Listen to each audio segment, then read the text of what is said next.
Hello, ladies and gentlemen. Welcome back to Power Vacuum. I'm your host, Belmont. And this is just going to be an update on the Judas game, something I'm looking forward to very much. Very few games currently that hold my interest anymore. Kind of bums me out. I got to get back into some stuff, back into gaming. But Judas from Ken Levine, System Shock, Bioshock being the primary thing, Bioshock 1 and Infinite. I don't I think he had story elements in no, I don't think he had any hand in BioShock 2, but working on his current game Judas, and we have a devlog release a few days ago. So let's go ahead and get into that. See what's happening with the game. We know we've been silent for a while. It takes a lot of time and energy to make marketing materials like trailers, and we're trying to focus all our efforts on finishing Judas. Yes, the game was supposed to come out this year, so Uh, nobody expects that to happen currently. But we also miss the days of having a more direct relationship with you, the gamer. So we thought, why not start releasing some devlogs? Through these, we hope to communicate more frequently to update you with the details of what we're working on without spoiling too much of what Judas has in store.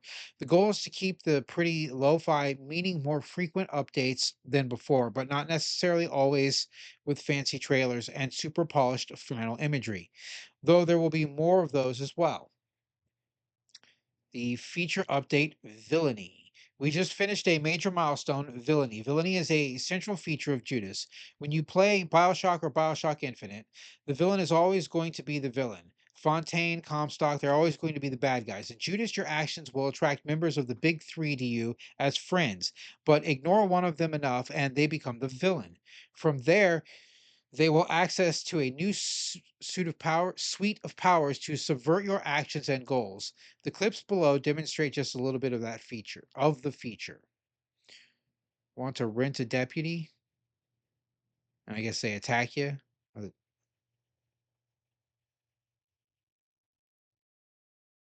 All right. But be careful not to rent one when Tom is. Yeah, so he attacks you. Yeah. Okay. Interesting. This is just one example of how the big three can retaliate. The most dangerous and character specific stuff will be kept a secret for now. Eventually, you'll have to make decisions about who you're going to focus your energy on and who you'll wind up alienating. A focus on character. One of my personal favorites of all time is Middle Earth Shadow of Mordor because of the emergent gameplay made possible by their Nemesis system. This is what I keep saying. This is why patents suck. The Nemesis system is one of the best systems in RPG gaming, especially action RPG gaming. The fact that other people can't like use something as intuitive and world building as that is a tragedy. It's just a tragedy because it would make every game so much better and so much more replayable. It would have longevity. Games would probably sell better. More people would be interested in them. But nope, you got to be dumb and selfish, WB. Dumb and selfish. Sorry, I ranted in the middle of it. Where was I? A Nemesis system. The system allows you to develop small relationships with multiple orcs. However, their goals were a little different than ours because there are so many different orcs and they don't have time to develop them into characters. In Judas, you're going to get to know these characters intimately. We want losing one of them to feel like losing a friend. We want to play with the dynamic. So, all right, implying they can die.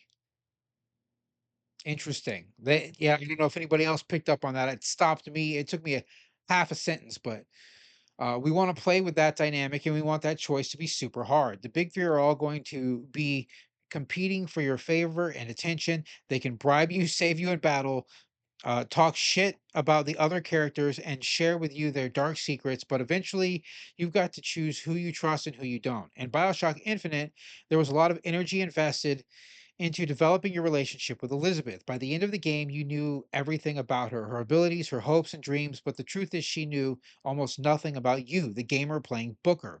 And Judas, the big three observe you as you play, and they have feelings not only about how you approach combat, hacking, and crafting, but most importantly, your interactions with the other two characters. As part of the villainy milestone, we also complete the biggest Judas play test yet.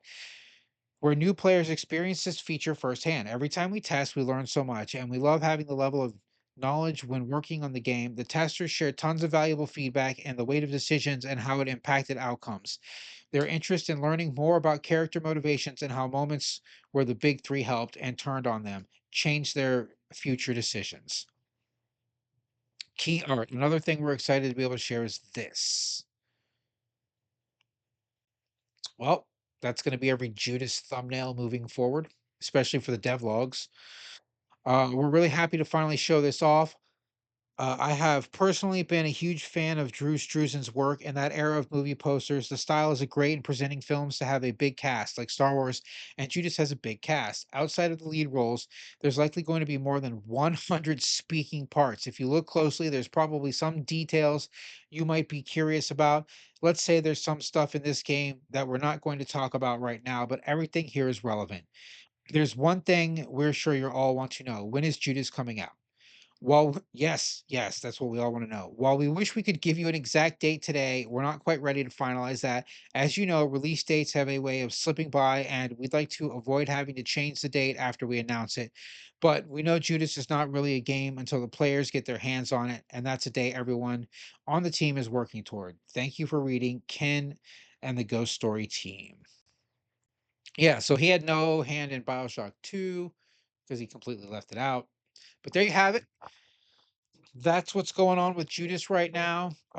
They're not giving us a date, which definitely means it might not even come out in 2026. It could be a, summer release for 2027. I hope not, because what I've seen from the game so far, I really liked. This villainy aspect seems cool. Seems like they're working on some either new coding or they're just hardcore brute forcing every option kind of thing, which seems insane. So probably not. They're probably using AI to help them develop the code. Well, I don't know. I shouldn't say that. That's speculation. But if everyone could just have the Nemesis system, this wouldn't be an issue. It would just be great.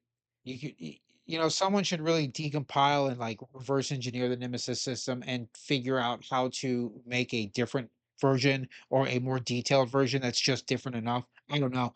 Every game needs it. But that's the update. That's the first real update we've had from Judas in a long while. And